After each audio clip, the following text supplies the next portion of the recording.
سلام، امیدوارم که حالتون خوب باشه. یه دستگاه پوکو X3 پرو همکار عزیزمون برامون آورده بود با مشکل خاموشی که بعد از بررسی متوجه شدیم که دستگاه روشنه و اینکه مشکل تصویر داره. و همونطور که میبینید مشکل تصویر کاملا برطرف شده و به درستی داره کار میکنه. خب دوستای عزیز، حتما تا آخر ویدیو با من همراه باشید که این کیس یک کیس تعمیراتی فوق‌العاده‌ای بود، از دستش ندید. بریم وضعیت قبل از تعمیر یه نگاه بندازیم، بعدش بریم برای توضیح مراحل کار. خب دوستای عزیز، از اونجایی که مشکل تصویر داشتیم ما اول رفتیم کانکتور LCD رو چک کردیم. کانکتور LCD میشه این. خب اینا لاین های مربوط به بکلایته، اینا رو همه رو دیود ولیو گرفتیم که همشون درست بودن. بعد رفتیم سراغ لاین های مربوط به LCD.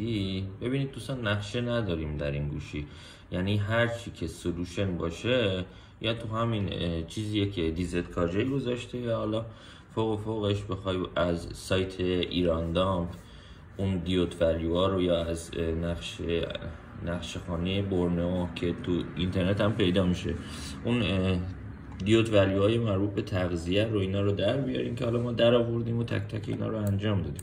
LCD ID، LCD T، LCD ریست، بعد همه لاین های MIPI، بعد دوتا لاین ولتاژی VSN و VSP، بعد ویرگ 1.8 ولت.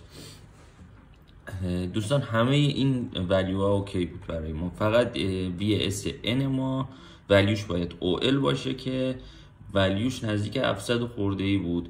خب ما اومدیم اولین کار، چون داره میره زیر تغذیه، این تغذیه رو ما عوض کردیم. تغذیه رو که عوض کردیم این ولیو VSN ما OL شد، یعنی درست شد.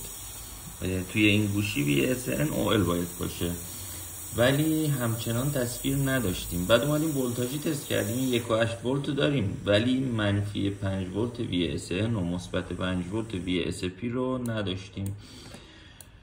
خب مرحله بعد رفتیم این لاینای، چون VSN و VSP فهمیدیم که مشکل داره، این 4 تا خازن رو که اینجا این 4 تا خازن کوچولو رو تعویض کردیم، مشکل حل نشد.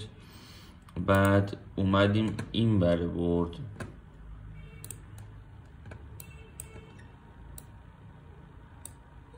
اینجا بغل هارد این دوتا برای VSN و این دوتا برای VSP که روی خود بردم من بخوام بهتون نشون بدم دقیقا میشه این 4 تا خازن، 1 و 2 و 3 و 4. این 4 تا رو تعویض کردیم که مبادا اگه نشتی داشته باشه بازم مشکل ما حل نشد. و این بره بردم دقیقا این 4 تا میشه،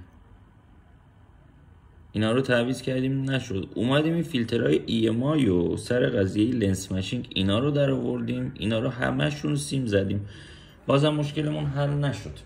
خب مرحله بعد خود تغذیه رو که تعویض کرده بودیم دیگه، اومدیم تغذیه رو بلندش کردیم، تمام این ولیوهای پایه های زیر تغذیه رو گرفتیم، بعد تمام ولیوها درست بود. خب دیگه ما اینجا دیگه گیر کرده بودیم که نمیدونستیم چی کار کنیم. رفتم روی دیزت کاجه یه نقشه شماتیک مشابه این X3 پرو پیدا کنم که خوشبختانه نقشه پوکو X2 تو دیزت کاجه بود. حالا پوکو X2 دقیقا مثل همین بود دیگه، لاینای تصویرش همشون میمد داخل یه آیسی تغذیه. و روی این من اومدم چک کردم یه چند تا لاین اضافی تر از این لاینایی که تو سولوشن ها هست، یعنی LCD ID و TE و LCD ریست و لاین های MIPI و VSM VSP و 1.8 ولت. جدا از اینا من بازم اومدم یه چند تا لاین پیدا کردم. البته این برای پوکو X2 که یکیش میشه دیسپلی VSW دیسپلی که از اینجا میره به یه سلف و یه دونه خازن که به VPH پاور بس میشه، و اون یکی VDD دیسپلی، یه دونه پایه اینیبل هست. ما حالا این اینیبل رو که نمیتونستیم روی پوکو X3 پرو پیدا کنیم، ولی خب تمام ولیو اوکی بود دیگه. گفتیم که پس ولیو اوکی، پس این انیبل هر کدوم از این پایه ها باشه درست داره کارش انجام میده. وی دیسپلی MID این رفته به 2 تا خازن که از اون طرفشون به زمین وصلن. من حالا رفتم روی نقشه پوکو X3 روی لیاوتش دنبال 2 تا خازنی گشتم که به زمین وصل باشن که این 2 تا خازن میشه.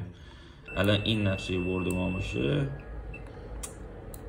این 2 تا خازن، این 2 تا رو من اومدم چک کردم، این 2 تا اتصال به بدنه بودن.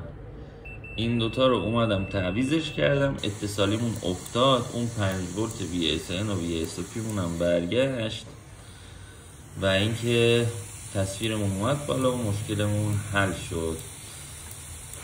خب دوستان امیدوارم که این ویدیو مفید بوده باشه و اینکه سولوشنی باشه که ازش استفاده کنید و لذت ببرید.